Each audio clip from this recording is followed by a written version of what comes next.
amanye amaqembu aphikisayo nenhlangano ezingenza inzuzo banxuse iqembu elibusayo i-ANC ukuthi lingacashi ngohulumeni wobandlululo ngokwehluleka kwalo.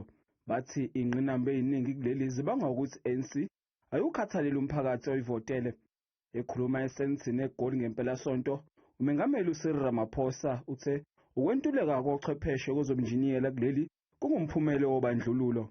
You don't have well-qualified CFOs. You don't have well-qualified engineers.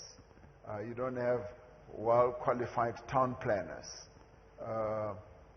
Apartheid robbed us of having a plethora of town planners in the education system.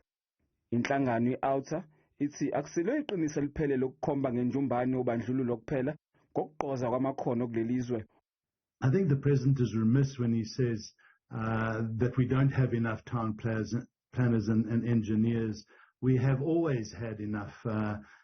The problem that we've seen over time is that engineers in our towns and cities around the country have been pushed out through a cadre deployment program. Uthi ungakhathaleli umphakathi kosombusazwe kuyinkinga.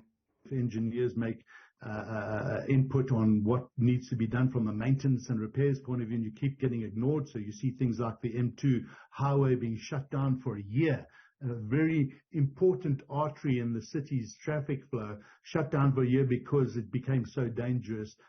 Kusazobonakala njengoba kubheka okhethweni ngonyaka ozayo ukuthi iqembu elibusayo lizowavuma na amanye amaphutha alo.